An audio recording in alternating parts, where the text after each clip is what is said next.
Chris Sikich, Indianapolis Star, published 11:33 a.m. Eastern Daylight Saving Time, August 13, 2019. Presidential hopeful Pete Buttigieg's latest policy proposal appears to be aimed at giving the voting bloc that has heavily supported President Donald Trump a reason to vote for the Democrat.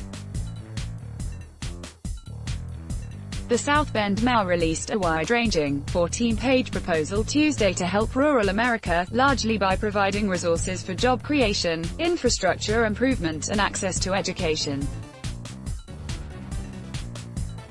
Some of the ways he would do this are familiar from his campaign stump speeches, such as fighting climate change to ensure farming and agriculture remain viable, by increasing broadband access, enacting student loan forgiveness, and raising the minimum wage to $15 an hour. Others sound new, such as providing grants for regional development strategies, bolstering antitrust enforcement, and supporting satellite hubs for colleges.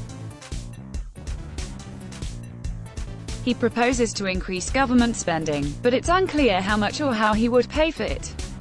His campaign did not immediately return a message. In today's evolving economy, he said in a prepared statement, we will succeed by helping emerging sectors to take root in rural regions across the country, while bolstering entrepreneurship, creating opportunities for the next generation to stay, and attracting new residents to relocate, especially as urban areas become more unaffordable. It's time to unleash the talent and creativity across America's rural areas and small towns, Ball State University economist Michael Hicks, one of two experts who reviewed the plan on behalf of Indy Star, said many of the policies simply adapt the mayor's national priorities to rural areas. "I don't think this is accidental," Hicks said. Households in rural places face the same problems and opportunities as those in urban places. The difference comes in the scale of the problem or opportunity. The plan comes on the heels of Buttigieg's proposal Friday to expand access to healthcare in rural communities. Buttigieg also released a proposal last week to expand gun control and rein in domestic terrorism. He has previously addressed foreign affairs, racial inequality, and worker rights. He intends to continue releasing them as the campaign continues.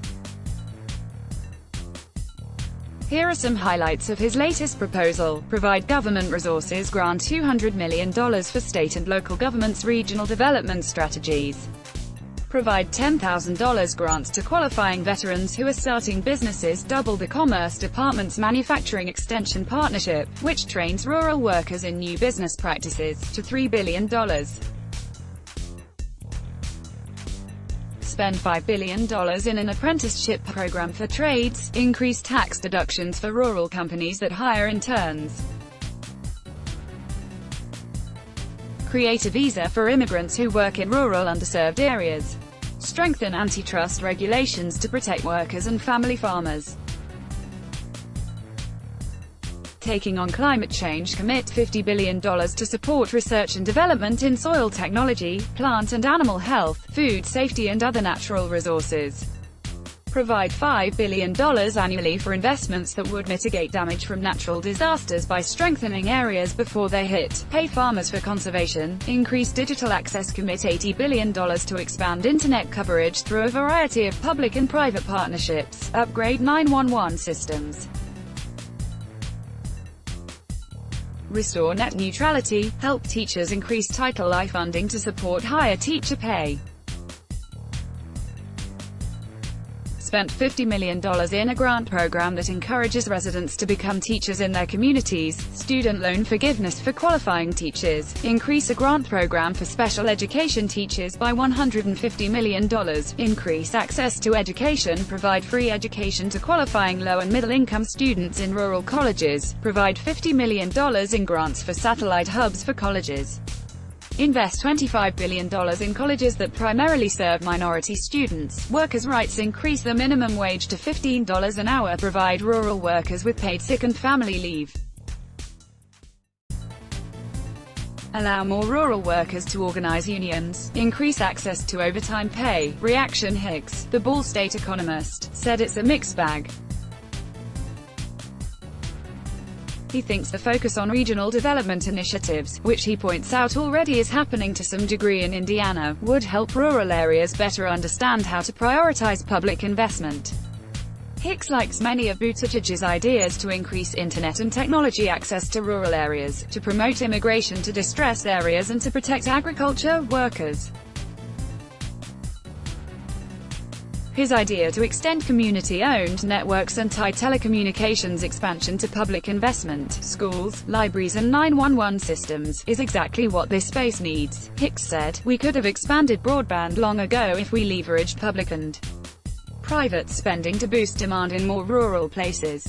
But Hicks thinks restoring net neutrality, which essentially ensures a free market, would conflict with many of Buttigieg's ideas to use resources to promote broadband access.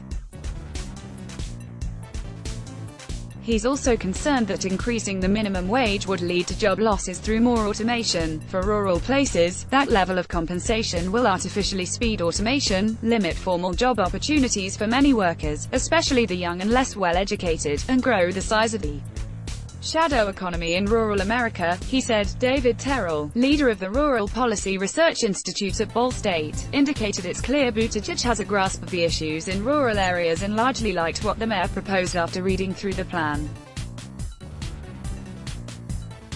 However, he thinks Buttigieg needs to do more to address aging or non-existent water and sewer infrastructure. The connected infrastructure might help address some of our infrastructure challenges, but not far enough, he said.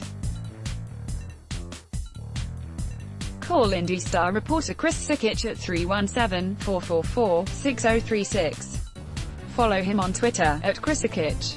Let's block ads. Why?